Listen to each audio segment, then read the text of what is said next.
Rocket! Estamos começando mais um vídeo no Firula TV para o tão esperado dia onde finalmente veremos pela primeira vez os 4 membros do Reino Unido disputando uma mesma edição de Mundial. Mas antes, é fundamental o seu apoio, que com certeza é de grande valor para este trabalho. Então não hesite em deixar o seu like, recomendar o vídeo para o seu amiguinho que não viu 58 e sem mais delongas, vamos ao vídeo.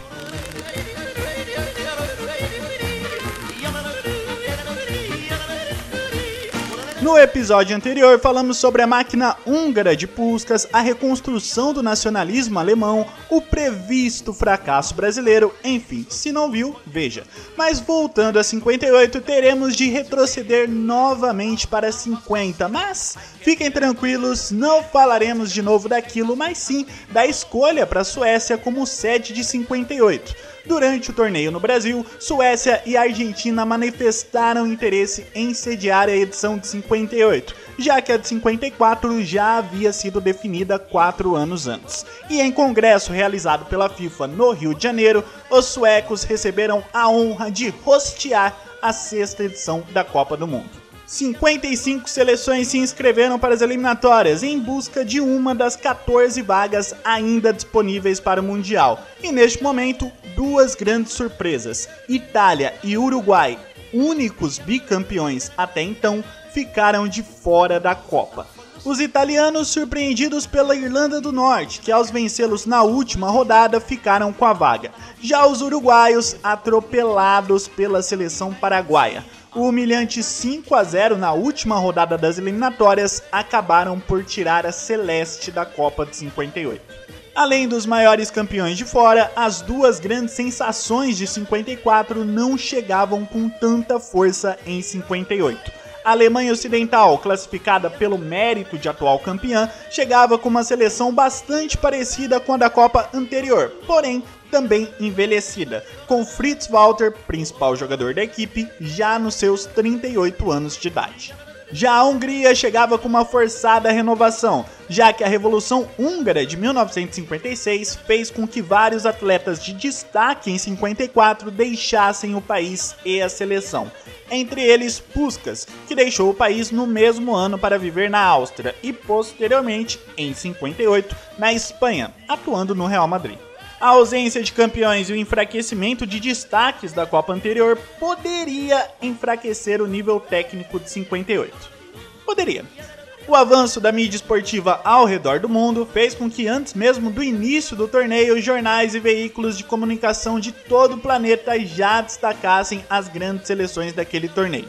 A primeira delas, a União Soviética, que após o título olímpico em 56, chegava pela primeira vez à Copa do Mundo, sendo classificada como máquina de futebol, e para muitos era a seleção mais apta a repetir o futebol arrebatador apresentado pela Hungria 4 anos antes. A França, com o refinado futebol e o seu goleador Just Fontaine vivendo o auge, também entrava como destaque. Já os ingleses chegavam à Copa escorados em um forte sistema defensivo, os tornando quase intransponíveis, buscando por meio da tática fazer valer o mérito de inventores do futebol. Os suecos, com um futebol consistente e como donos da casa, também estavam entre os primeiros nas bolsas de apostas. E por fim, o Brasil, que, ao menos para os europeus, chegava como forte candidato ao título. E já que falamos de nós, vamos à perguntinha clássica. E o Brasil? Bom, como eu disse, éramos favoritos, mas somente na visão dos europeus. As fracas atuações contra Peru pelas eliminatórias, que por pouco não tiraram o Brasil da Copa, e a extrema desorganização na qual a seleção era gerida, fazia com que o pessimismo fosse o sentimento predominante por aqui. Além disso, a sensação de fracasso pela imprensa por conta do trauma de 50 ainda era amplamente discutido. Era inquestionável para eles a qualidade técnica dos jogadores brasileiros, porém, o psicológico para aguentar a pressão de uma competição mundial era extremamente questionado. Talvez o mais famoso documento que comprove esse pensamento seja a crônica de Nelson Rodrigues, classificando não só os brasileiros, mas até mesmo o povo em geral como pessoas de grande potencial, mas com uma autoestima que não condiz com seu talento. O famoso complexo de vira-latas. Entre a eliminação em 54 e a preparação para 58, a seleção trocou de técnico por 7 vezes, e dezenas e mais dezenas de jogadores vestiram a amarelinha. Porém, um time de fato estava longe de ser formado. O recém-eleito presidente da CBD, João Avelange, percebeu a tempo o problema e, para fazer com que a seleção chegasse à Suécia com o mínimo de organização e um time com chances de conquistar a Copa, pediu ajuda ao empresário Paulo Machado de Carvalho, no que ficou conhecido como Plano Paulo Machado de Carvalho. Muito original o nome.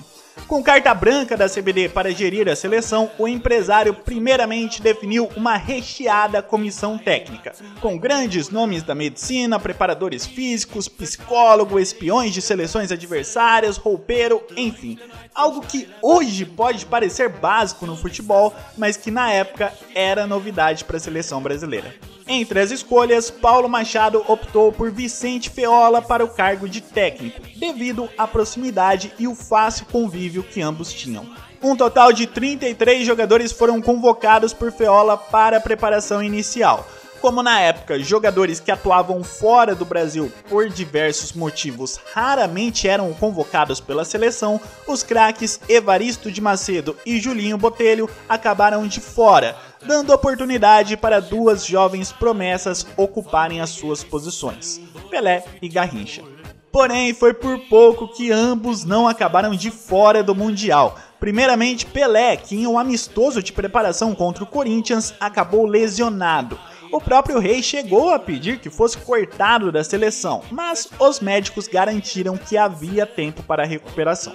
Depois, tanto Pelé quanto Garrincha acabaram reprovados nos testes feitos pelo psicólogo João Carvalhães, onde o médico alegou que Pelé ainda não estava preparado e sentiria a pressão de jogar a Copa do Mundo, e que Garrincha não tinha maturidade suficiente para um torneio de tamanha importância.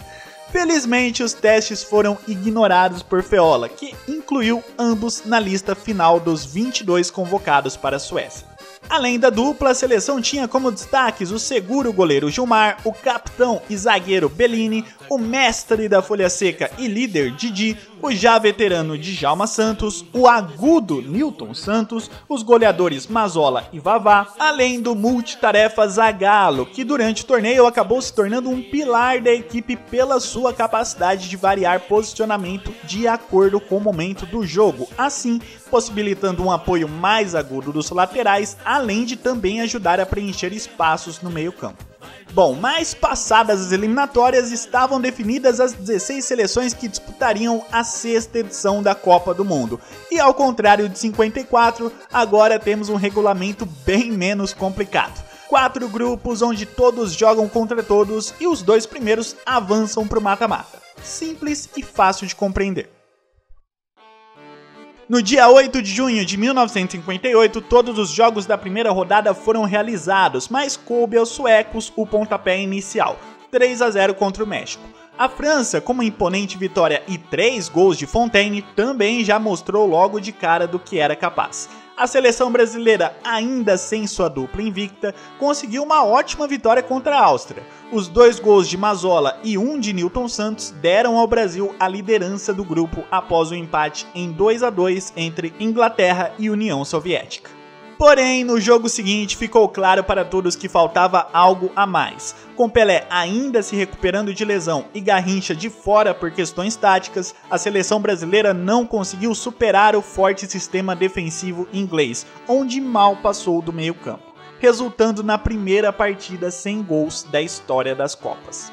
Após o empate, líderes como Nilton Santos, Didi e Bellini foram até Feola e pediram: Mané e Pelé já! Aparentemente, a própria comissão técnica já sabia naquela altura que a entrada de ambos no time era algo que teria de acontecer em algum momento. Por isso, não houve muita resistência por parte do treinador. A capacidade única de drible e improviso de Garrincha, junto à velocidade de raciocínio e inteligência de Pelé, só tinham a beneficiar e deixar aquele time ainda mais completo, principalmente em partidas contra seleções que jogavam de forma parecida dos ingleses. Com isso, para o embate final da fase de grupos, a voz do povo foi ouvida e a Copa do Mundo pela primeira vez viu em campo dois dos seus maiores jogadores. Com jogadas desconcertantes de todos os lados, o Brasil ganhou um novo fôlego. Em apenas 3 minutos, uma bola na trave de Garrincha, outra de Pelé e uma na rede de Vavá. Já no fim, o segundo de Vavá garantiu ao Brasil o primeiro lugar e a classificação para a fase seguinte. Chegando ao mata-mata, a França, com mais 2 de Fontaine, despachou a zebra Irlanda do Norte. A Suécia bateu a União Soviética, principal favorita antes do torneio. Já o Brasil, contra o País de Gales, enfrentou mais uma vez a dificuldade de uma defesa bem montada, que só foi possível de ser superada com o inesperado. Pelé, aos 17 anos de idade, mostrando toda a sua capacidade de antecipação e leitura de jogo, fez o único gol da partida, classificando o Brasil para a fase seguinte e entrando para a história, ao se tornar o jogador mais jovem a marcar um gol em uma Copa do Mundo.